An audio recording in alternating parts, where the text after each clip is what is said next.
Alright, so March ended just a couple of weeks ago. Actually, we're almost to the end of April, but I have not been able to record my March ranking. I have not been able to rank the 2024 March movies that I have seen, so that's what I'm going to do today. But before I get started, please make sure to subscribe, hit the like button, hit the bell, and comment down below what is your ranking of every movie that released in this year's March.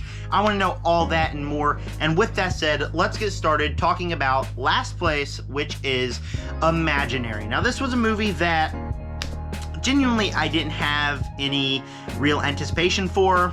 Wanted to see it more than Kung Fu Panda 4, but I ended up going to see Kung Fu Panda 4. This movie came out on VOD. I watched it about a week and a half ago, and I gotta say, I was left pretty underwhelmed. There was interesting things here that I think could have worked out for me. There are a couple sequences where there's like normal jump scares, but like especially in the ending where there's some genuinely unnerving parts to it. The cast was really annoying. Number one, they weren't the worst cast, but a lot of them were really annoying, especially the little girl. She just walks around saying Chauncey, Chauncey the whole time. But I mean, this is just a movie, aside from the annoying cast, there were a couple unique sequences, but this is just a movie devoid of any life at all. There are interesting things in the third act of this movie that could make me say, oh, that is really good. And I don't know if it's because I watched this at like midnight to 2 in the morning on a school night. I don't know what I was smoking that day, but I don't know if that's the reason or if I just didn't like the directions that Jeff Wadlow went. And I'm gonna chalk it up to I didn't like the direction Jeff Wadlow went. Jeff Wadlow is a boring director. Everything that he does feels so devoid of life, where like there's so many sequences that could be super unique in like the imaginary area, could be colorful, and instead it's just like a drab, dark place with random things popping out every once in a while. Could be interesting, but there's no spunk, there's no style to keep you interested. On top of that, like I said, the characters are just beyond annoying in this movie. There's a couple subplots that the movie tries to throw in your face near the end of it. Like there's one where like the lady who tried to tell everybody that what's actually going on, she was interesting. There were some interesting parts there. But her part at the end of the movie was like all of a sudden she switched around and said, I finally found the place. She had an evil villain plot. I can't even remember what her goal was. But then all of a sudden she had that goal and then it was like, okay, and then 2 seconds later she's dead. What did that scene have to matter in this film? It didn't. There's no point in that. It just tries to throw so much stuff at you while also being just drab and boring.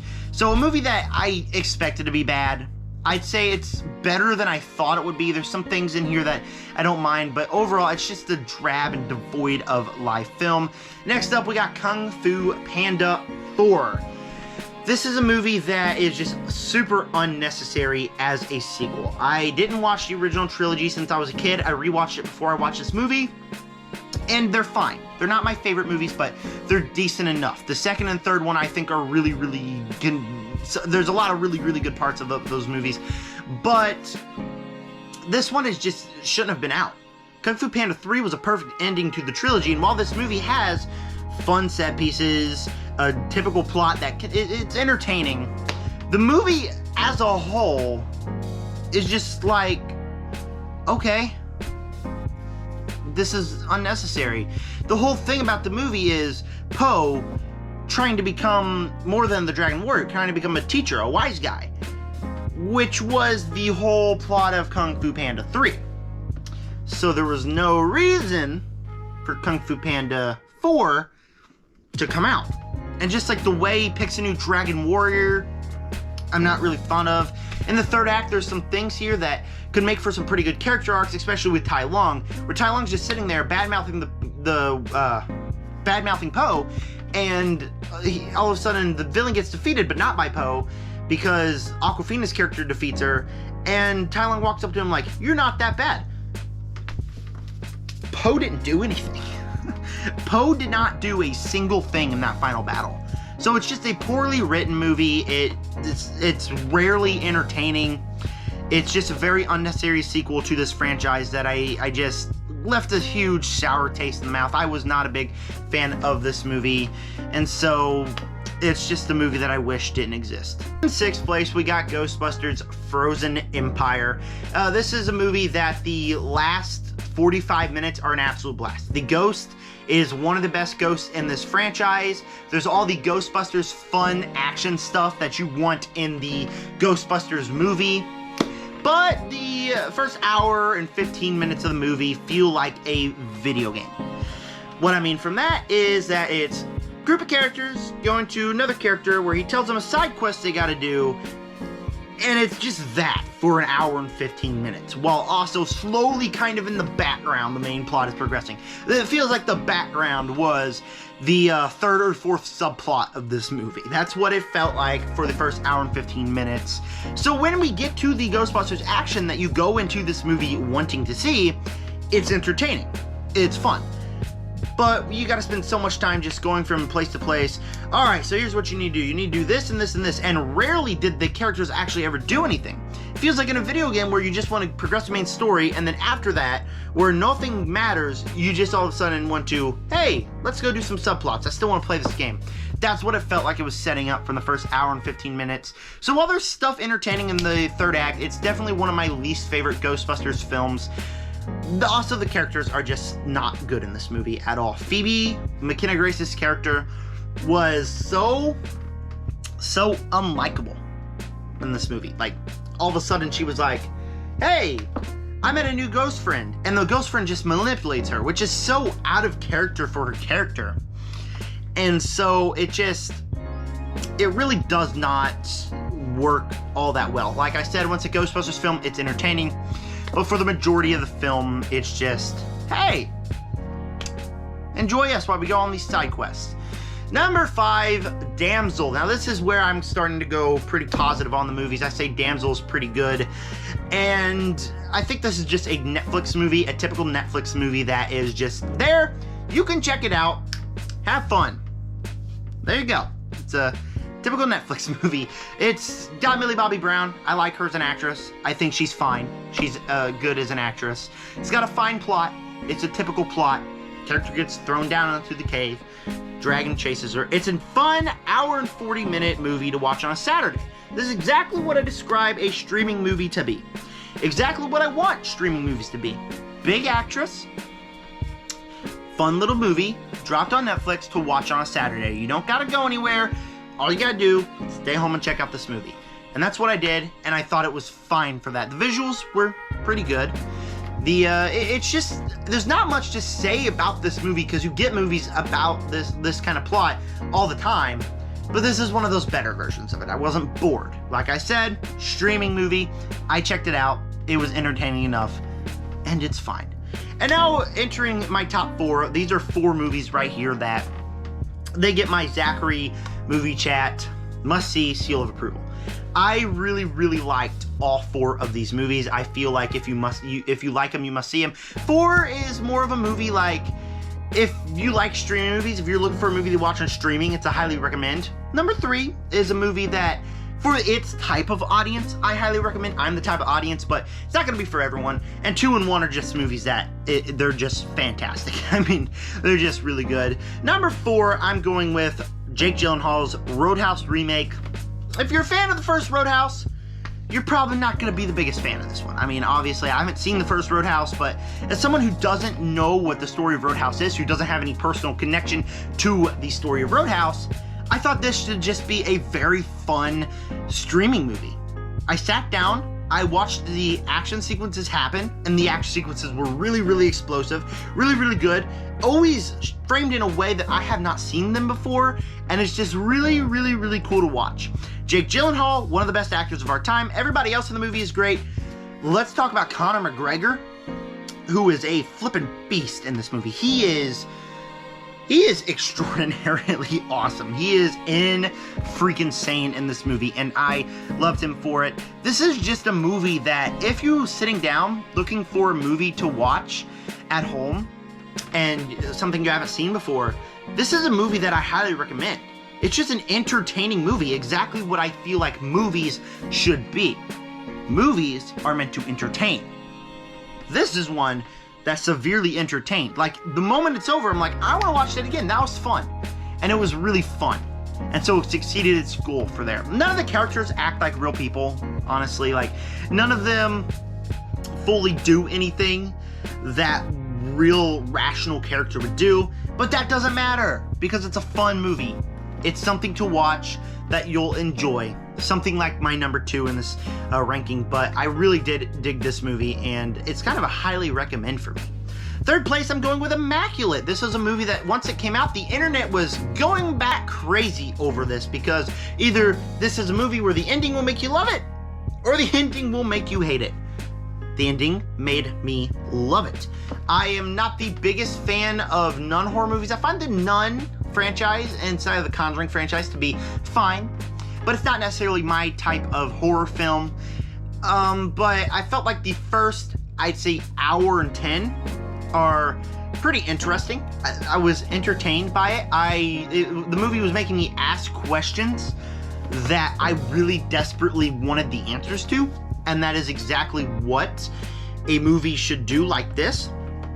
And when we get to the answers in the final 20-25 minutes of the movie, they pay off. It's something that I haven't quite seen before in a movie. Now, I've heard it's very familiar to The First Omen. Have not seen that movie yet. I don't know if I'm going to check it out, but like, I've heard it's like that, but it's something that particularly me, I haven't seen before. Something that the twist was really unique here, and I didn't even get it spoiled, which is really cool because I'm on Twitter. But it's just a very unique movie. It also can be creepy, and if you know me, I love movies where there's no happy ending. I love movies where the whole thing is just jacked up. That is my type of thing. My favorite movie last year was Talk to Me because of how depressing and creepy that movie is. And the final shot of this movie really sets the tone for what this movie is. If you like the final shot of the movie, if you think, wow, that is dark, that is something that makes this movie stand out, then you'll like the movie. If you said, ew, no, what just happened? No, get out of here. No, that is stupid. Then you're not gonna like the movie.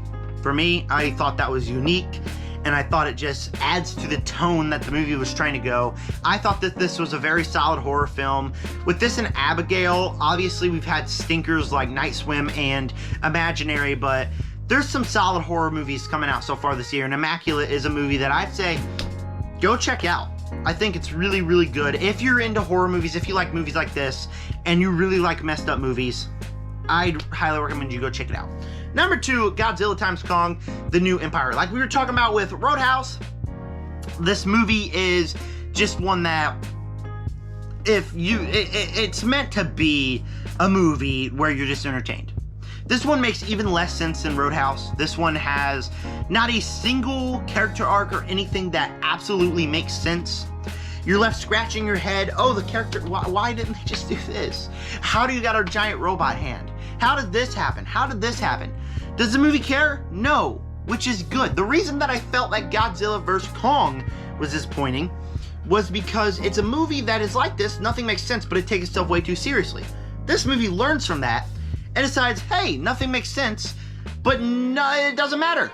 The whole tone is fun. The monster action is very fun. There goes 15, 30 minutes on end where we're just hanging out with King Kong and Diddy Kong. You're just walking through and hanging out with each other, and it is fun. It's fun. On top of that, Scar King, I think, is one of the best villains of the franchise. He just had this great screen presence that I thought was really, really solid. And so, overall, this is a movie that it's made for the cinemas. It's made for people who just want to sit down and watch a movie to have fun. Turn your brain off. Nothing makes sense. But it's a very fun movie and exactly what I wanted it to be. Number 1, it's not even a question. You already knew what my number 1 would be before even going into this video. It's my favorite movie of the year so far, Dune Part 2. I was left underwhelmed by the first Dune. I was not the biggest fan of the first Dune movie.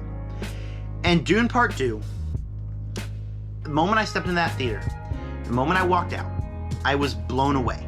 This is pure cinema. It is great. The thing that that helps me describe this movie the most is Denis Villeneuve is able to give every single character a character arc. But some characters just get character arcs in 1 or 2 scenes that fulfill an entire character arc. The way each and every character is meticulously crafted makes so much sense, and it's just done so perfectly, and it is absolutely awesome. The movie looks fantastic. There's not a single unbelievable shot that you have seen. It all looks great. The action sequences are much more intense and exciting than the first movie. Feyd-Rautha is going to be my favorite villain of the year. I guarantee it. Austin Butler killed it as him, and it sets up for a third Dune movie that I just cannot wait for. I left the first Dune movie just a couple weeks before I saw this one, and I felt very underwhelmed. And I walked out of this one, I said, this makes the first movie better. It's probably going to end up being one of my favorite movies of the year. It was phenomenal, a great movie. Favorite Denis Villeneuve movie, favorite movie of 2024 so far. I can't wait till it comes out on Blu-ray or 4K so I can buy the 4K and watch it, and that's why it's number one. Make sure to let me know down below in the comment section what is your ranking of every single movie that you have seen in March. I want to know all that and more. Next video is a bunch of reviews, and after that I will finally do the Monsterverse ranking I have been promising for a couple weeks now. Thank you guys for clicking on this one. On my second channel, I recently just uploaded every movie I watched in March, not ranked, but just talking about it, plus my March haul. So if you're interested in that video, go check that out as well. And with that said, subscribe, join the Nerd Army. Peace out.